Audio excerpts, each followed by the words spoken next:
memotivasi karyawan untuk menghasilkan produk yang berkualitas, Bro. Nah, di sini kenapa kok kita masukkan materi ini? Karena dalam pengantar bisnis menjalankan usaha yang telah mungkin ya Bapak Ibu sudah menjalankan usahanya atau mungkin yang sedang ingin menjalankan usaha memiliki pertimbangan untuk menjalankan usaha di kemudian hari. Nah, itu ada eh, bagaimana sebuah usaha itu berjalan tidak hanya dari segi pelaku usahanya saja, atau mungkin kita yang merangkap Bapak Ibu. Jadi kita yang menjalankan usaha, kemudian kita juga kita sebagai manajemennya, manajerialnya, kemudian kita juga yang sebagai karyawan dari usaha yang kita punya. Urgensi dari materi kita kali ini Bapak Ibu, biasanya dalam bekerja, entah itu kita dalam aspek apapun ya, sebagai karyawan ataupun mungkin sebagai pebisnis, mungkin kita bekerja di bidang yang lain. Nah, kita biasanya dituntut untuk selalu produktif agar pekerjaan kita itu bisa cepat selesai dan lanjut ke pekerjaan yang lain. Jadi setelah selesai urusan kita, kita diharuskan untuk langsung mengerjakan urusan yang lainnya. Harapannya seperti itu. Dengan produktivitas kita sebagai seorang manusia yang utuh, Bapak Ibu. Nah, terkait dengan memotivasi karyawan. Nah, di sini karena adanya tuntutan di mana kita diminta untuk selalu produktif, entah tuntutan dari internal ataupun eksternal. Jadi mungkin kalau kita bekerja bersama rekan ataupun ada apa atasan, kita dituntut ada target. Tapi kalau kita bekerja untuk diri kita sendiri, biasanya minimal dalam diri kita sendiri itu kita punya beban moral yang harus kita buat untuk menjalankan sebuah usaha ini. Ternyata kita berhasil mencapai achieve mencapai target, ada kepuasan tersendiri terkait dengan kinerja. Tetapi jika kita tidak menyelesaikan pekerjaan tepat waktu, biasanya ada rasa-rasa kecewa. Kenapa kok tidak selesai? Sedangkan kalau tidak selesai itu kerjaannya akan menumpuk dengan pekerjaan-pekerjaan yang lain. Besok saya harus mengerjakan yang lain kan. Sekarang saya harus menyelesaikan ini dulu misalkan. Muncullah motivasi karyawan karena adanya tuntutan tadi. Kita diminta untuk selalu produktif agar stay at the level ya. Agar stay di level teratas yang level yang kita inginkan kita capai. Harapannya dengan adanya tuntutan untuk selalu produktif tadi, kita bisa eksistensi dalam pasar. Nah, dalam ranah ini konteksnya adalah bisnis usaha. Dan selalu produktif, berinovasi, kemudian kita mengimplementasikan ide-ide gagasan baru yang kita punya, kita bisa eksis dalam pasar, bisa memiliki dan komparatif dibandingkan dengan usaha atau bisnis pesaing kita. Tapi karena pada dasarnya selalu dituntut untuk produktif, kita selayaknya manusia biasa ya, pasti merasakan rasa bosan. Setiap hari harus mengerjakan hal yang sama, kemudian setiap hari harus mencari. Dulu saya waktu awal-awal kerja, Bapak Ibu, awal kerja itu pagi diminta check out, kemudian check in dengan pekerjaan apa yang ingin dikerjakan hari ini. Ketika rapat pagi seperti itu. Kemudian ketika menjelang pulang, rapat lagi, kemudian laporan. Hari ini selesai ngerjakan apa? Kemudian kalau nggak selesai, kenapa nggak selesai? Ditanyain itu. Kemudian terus nggak selesai, nanti diselesaikan kapan? Nah, jadi saat masuk kerja, kita harus berpikir kita mengerjakan apa, kemudian di tengah-tengah waktu kerja kita harus menyelesaikan itu harus selesai. Kalau misal nggak selesai itu ditanyai, nanti di waktu pulang ditanyai kenapa kok nggak selesai, terus kalau nggak selesai diselesaikannya kapan kira-kira. Terus kita harus berpikir lagi saat pulang, berpikir lagi gimana caranya kita menyelesaikan tugas kita yang tidak selesai tadi. Nah, karena Ada, berjalan seperti kok itu Bapak selama Madura. waktu yang lama, Kurang koncomu. maka bisa Kurang. menimbulkan rasa So, bosan. Kinerja nomor kita akan keliru pengen menurun seiring dengan waktu, berkaitan kan dengan itu enggak. ataupun bagaimana memanfaatkan kualitas hidup ataupun kualitas kerja Pak saat kita Subandi, mic-nya Pak Subandi. bekerja. Harus saat kita on harus bekerja ternyata nggak selesai, secara otomatis kita akan atau mengorbankan waktu-waktu yang lain untuk menyelesaikan tugas yang ternyata di waktu yang sudah kita atur tidak selesai tadi. Misalkan waktu menurut Undang-Undang Ketenagakerjaan kita harus bekerja 40 jam per minggu. Jika kita bekerja 5 hari, maka dari Senin sampai Jumat, maka 40 dibagi 5, 8 jam per hari. 8 jam per hari, 8 jam per hari berarti secara otomatis idealnya kita dikatakan seorang tenaga kerja yang produktif, minimal kita bekerja 8 jam per hari, maka kita masuk jam 8, bisa kita pulang jam 5. Karena jam 12 sampai jam 1 dianggap istirahat hangus. Nah, seperti itu.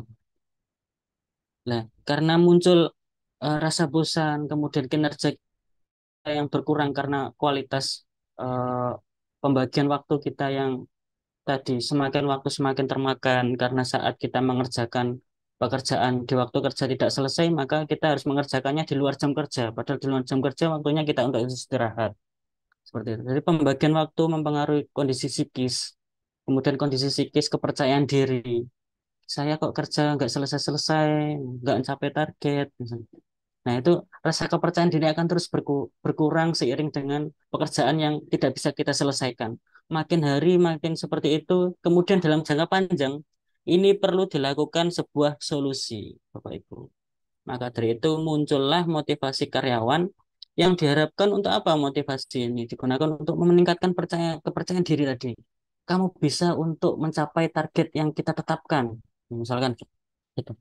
Oh, kita bisa untuk menyelesaikan meskipun pekerjaannya itu berat, misalkan, kita selesaikan sama-sama atau ada motivasi karyawan, ya seperti apa motivasinya yang bisa disampaikan kepada karyawan di lingkungan bisnis usaha yang harapannya nanti memiliki dampak direct effect ya, dampak langsung berkaitan dengan produktivitas kinerja karyawan itu sendiri sehingga perusahaan akan memiliki output yang efektif dan efisien seiring dengan adanya waktu kerja yang diberikan, kesempatan, peluang, dan untuk kerja yang diberikan.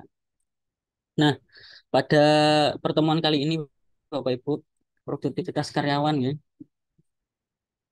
ada banyak cara sebenarnya yang sudah dilakukan untuk meningkatkan produktivitas kerja. Kita mungkin eh, sering menyiasati dengan membuat list pekerjaannya, to-do list atau plan, biasanya rencana sebelum kita berangkat kerja atau bulanan misalkan 1 bulan ini saya harus menyelesaikan ini atau harian saat kita pagi itu hari ini saya harus menyelesaikan ini A B C gitu. Plan. Atau mungkin pakai sticky note, mungkin biasanya Bapak Ibu memiliki catatan tersendiri ya, di tempat-tempat strategis yang bisa memotivasi ataupun mengingatkan kembali apa yang kita kerjakan hari ini supaya yang kita kerjakan itu sesuai dengan apa yang sudah direncanakan.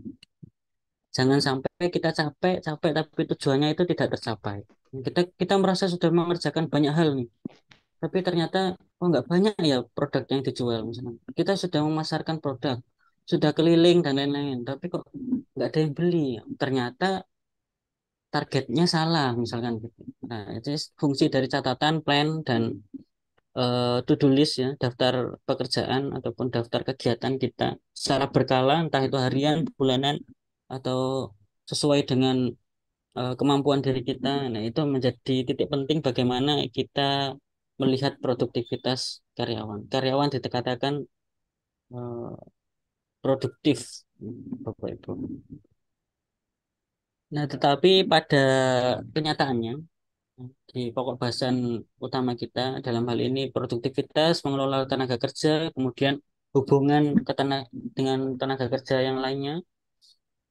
Nah, dalam hal ini eh, solusi yang ditawarkan tadi seperti membuat rencana, membuat list pekerjaan, tulis atau sticky note yang membuat catatan-catatan di tempat-tempat strategis untuk mengingatkan kembali kegiatan kita hari ini, kamu harus selesai ini atau eh, kamu harus menyelesaikan sesuai dengan eh, janji sebelumnya, misalkan, oh saya menunda pekerjaan hari ini, saya harus menyelesaikannya 3 hari lagi, misalkan gitu. Jadi 3 hari lagi harus diingatkan kembali dengan catatan-catatan tadi.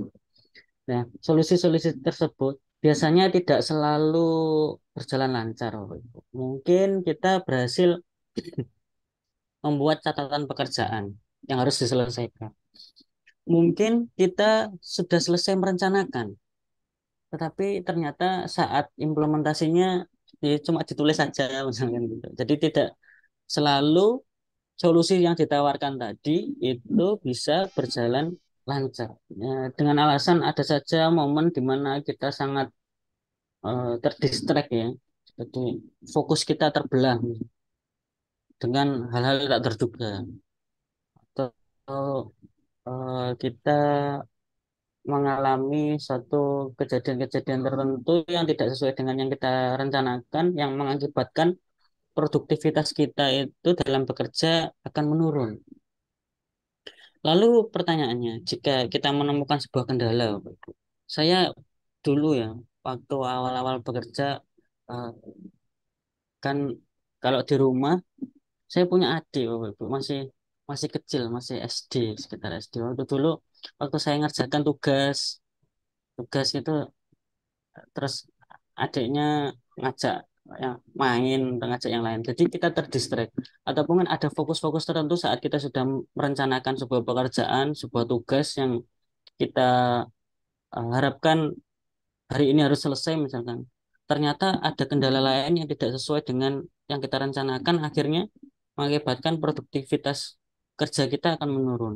Nah, masalah-masalah tadi, gap nih antara harapan dengan kenyataan yang ternyata tidak sesuai, ada kesenjangan yang membuat dampak terhadap hasil yang kita keluarkan itu tidak sesuai dengan rencana, dengan capaian yang harusnya kita bisa selesaikan.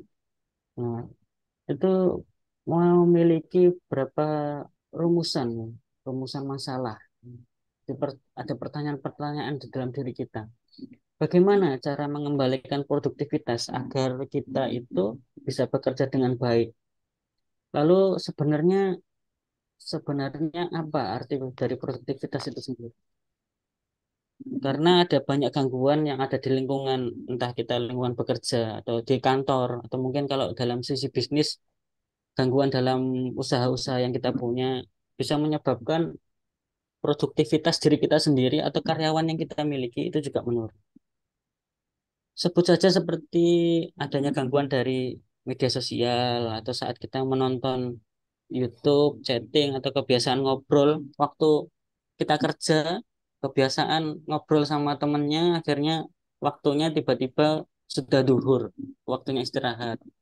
Habis habis istirahat makan, perutnya terisi, terus ngobrol lagi, ternyata sudah asar, sudah mau pulang. Nah, jadi banyak kasus Bapak Ibu nggih, terkait dengan eh, karyawan ataupun bagaimana menjalankan sebuah usaha tenaga kerja itu sendiri yang identik dengan konteks sumber daya manusia. Bagaimana kita bisa memanfaatkan waktu yang diberikan untuk bekerja seefektif dan seefisien mungkin yang menciptakan peluang itu menjadi lebih besar. Probabilitas yang awalnya kecil, kemungkinan-kemungkinan yang awalnya kecil karena kita diberikan waktu, diberikan kesempatan, diberikan pekerjaan yang harus kita selesaikan, maka peluangnya atau kemungkinan-kemungkinannya harus lebih besar harusnya. Nah, kendala-kendala tadi yang membuat kemungkinan-kemungkinan itu menjadi lebih kecil. Bahkan target tujuan dari bisnis yang ingin kita capai bersama itu bahkan tidak bisa diwujudkan sama sekali saat kendala-kendala itu tidak bisa kita selesaikan. Terlebih ketika kendala tadi muncul dari sisi karyawannya, si penjalan kegiatan operasional. Fasilitas mungkin bisa kita lengkapi, Bapak Ibu, dalam bisnis. Kemudian relasi kita bisa jalin. Kemudian dari segi pemenuhan barang, dari pemenuhan permintaan konsumen, kita sudah sediakan. Tapi ketika karyawan kita atau bahkan diri kita sendiri ya mengalami penurunan performa atau kinerja kita itu menurun, entah beberapa faktor seperti yang sudah dijelaskan, disebutkan di awal tadi, maka perlu ada eh, solusi non teknis, tidak dari fasilitasnya, tidak dari relasinya, tidak dari pemenuhan barang atau pemenuhan kebutuhan dari sisi bisnisnya, tetapi dari motivasi karyawan itu sendiri perlu ditingkatkan.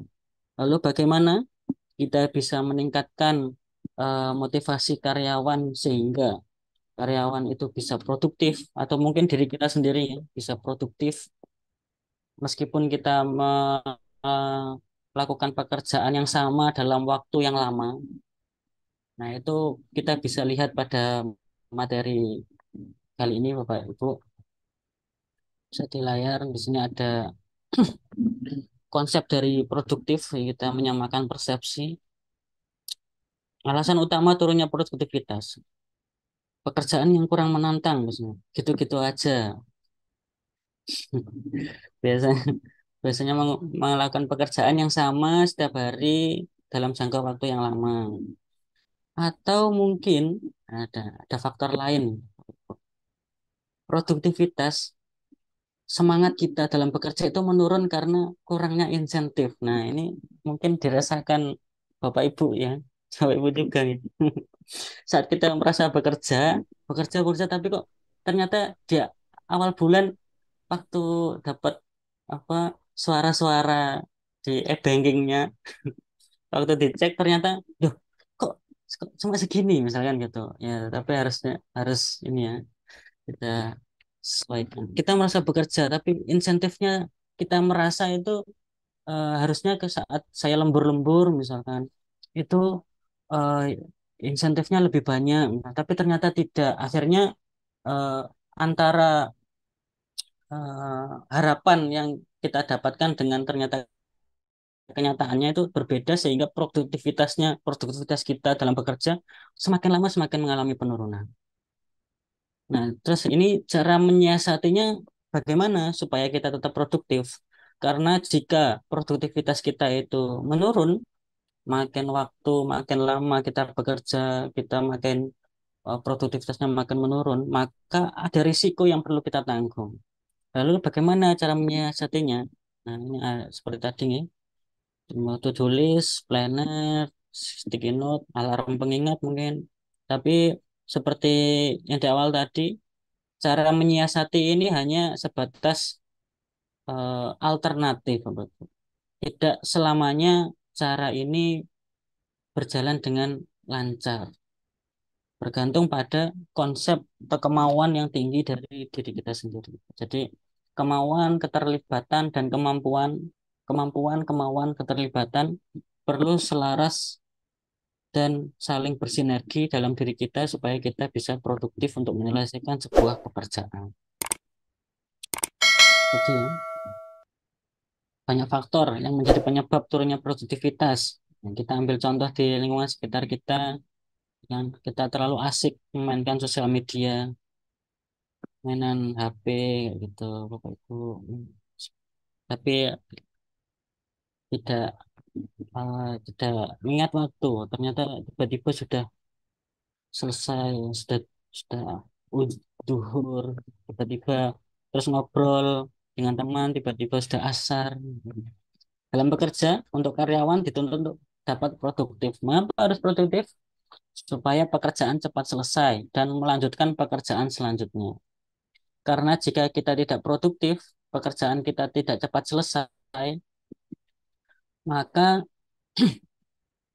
pekerjaan yang tertunda tadi tetap harus diselesaikan dengan waktu yang lebih lama. Seperti tadi, ya, saat waktunya dibatasi sehari harus bekerja 8 jam, yang harusnya selesai hari itu ternyata 8 jam nggak selesai. Akhirnya karena harus selesai hari itu, kita menambah waktu jam kerja. Yang harusnya bisa pulang, istirahat, bertemu keluarga. Akhirnya kita tetap kerja, menyelesaikan target tadi, deadline. Akhirnya waktu kita untuk istirahat juga berkurang. Nah, terus besoknya pagi harus masuk lagi. Nah, itu mengganggu dari sisi internal dalam diri kita. Lalu di sini, bagaimana kita bisa menciptakan keseimbangan antara semua faktor produksi yang akan memberikan hasil maksimal dengan usaha sekecil apapun. Nah, ini kita masuk konsep ekonomi.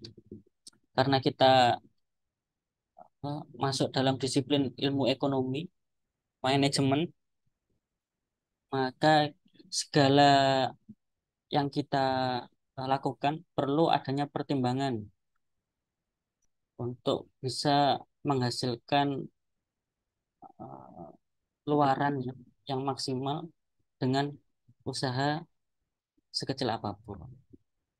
Artinya, dalam hal ini bagaimana kita bisa mendefinisikan eh, anggapan tersebut dilihat dari tiga hal, Bapak Ibu. Produktivitas kerjanya, kita lihat bagaimana pengukuran antara input dan output seorang karyawan.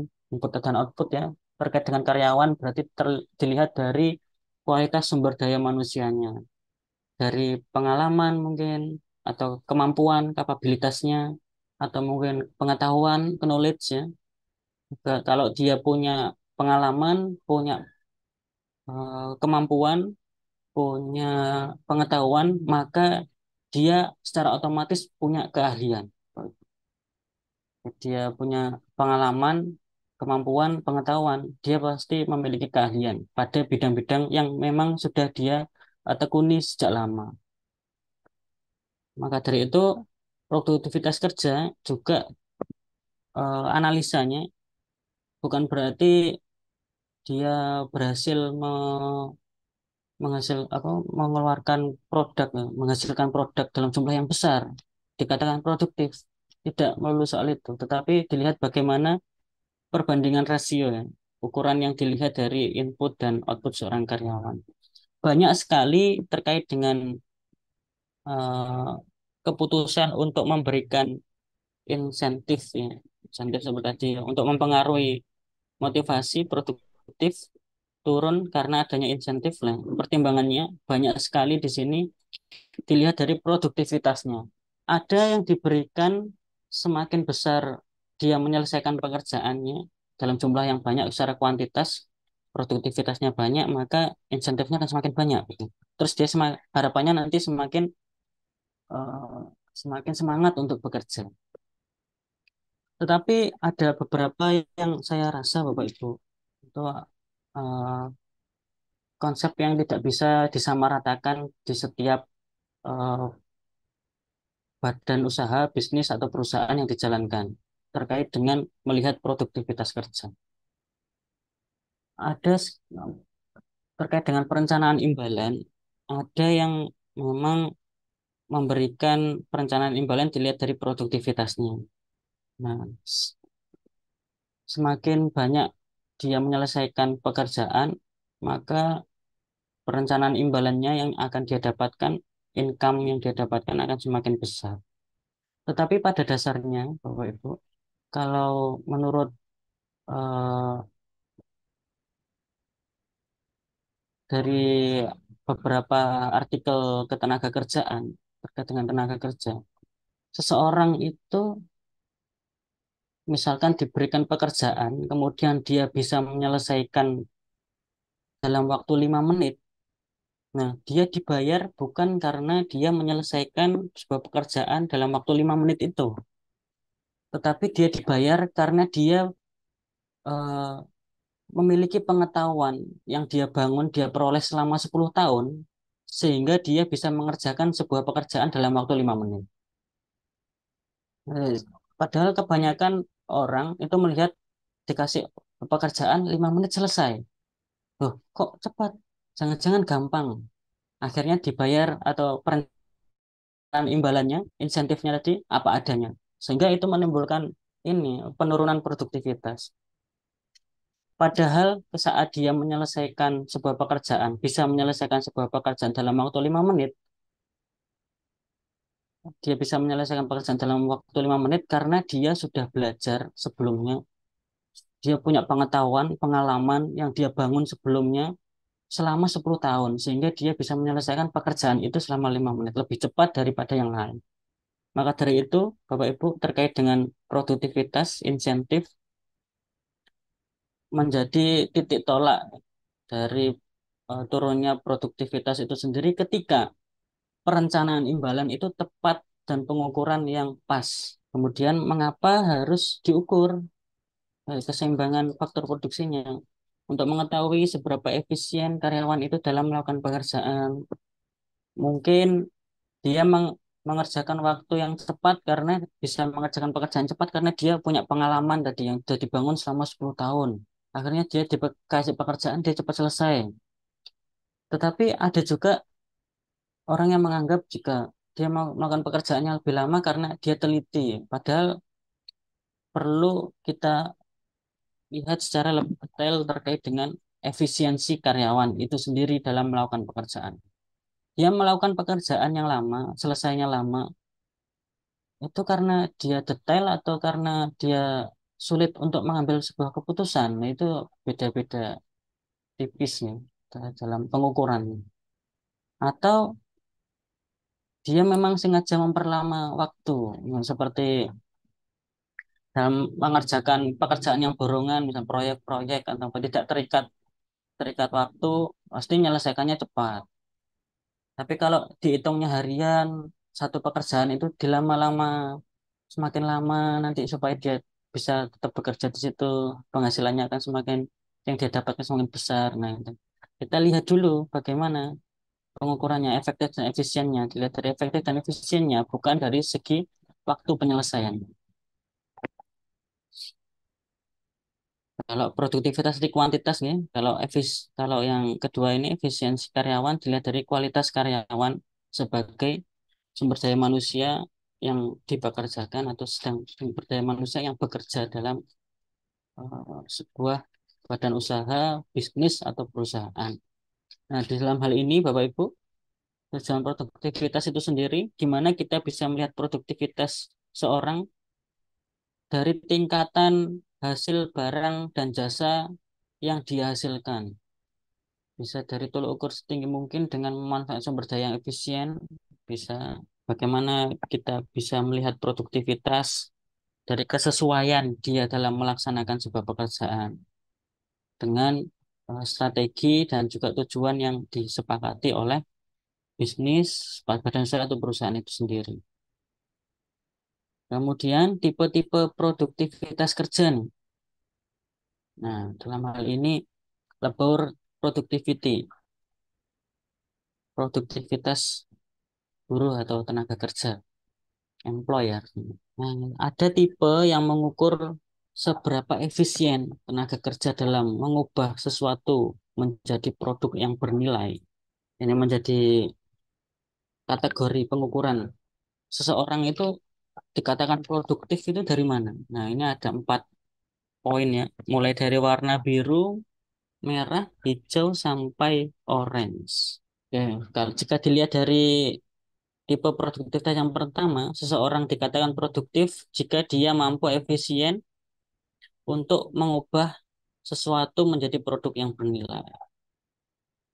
Jadi mencipta ya, bagaimana mencipta, ide-ide dia untuk mencipta. Jika dia punya ide yang tepat dan bisa diimplementasikan dalam sebuah produk, dalam dari segi kualitas produknya dan juga seberapa banyak produk yang bisa dihasilkan dalam waktu yang terbatas, maka dia dikatakan produktif pada poin yang pertama. Kemudian pada poin yang kedua, capital productivity. Nah, dalam hal ini pengukuran seseorang dikatakan produktif jika dia itu bisa menghitung seberapa baik modal yang digunakan untuk menyediakan barang dan jasa perusahaan. Nah, dalam hal ini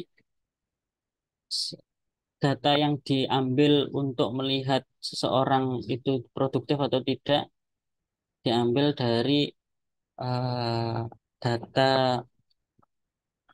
jumlah uang yang dia keluarkan, kemudian pengembalian ekuitasnya itu seberapa besar. Semakin besar keuntungan yang kita peroleh, maka kinerja kita dikatakan semakin produktif. Begitupun sebaliknya.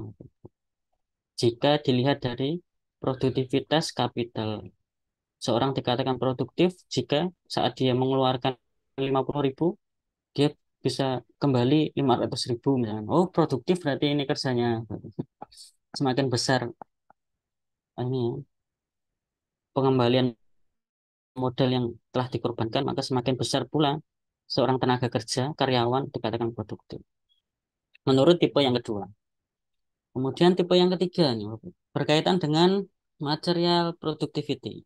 Nah, di sini tipe yang mengukur perbandingan antara output dengan input. Nah, seringkali dalam proses produksi ada konsumsi bahan baku yang berlebihan. Nah, biasanya jika dalam poin ketiga ini, seseorang dikatakan produktif jika dia bisa mampu menyelaraskan, menyeimbangkan antara dia ingin memproduksi barangnya berapa, kemudian dia beli bahan bakunya berapa. Jika seorang itu beli bahan baku yang banyak dengan asumsi untuk berjaga-jaga ketika produknya itu gagal, misalkan gitu. Kulaannya banyak, kulaannya banyak, tapi ternyata saat dijualkan itu tidak sebanding dengan barang yang dikulak tadi. Maka jika tidak sebanding, semakin sedikit output yang dikeluarkan, output yang dikeluarkan. Sedangkan kulaannya, inputnya semakin besar.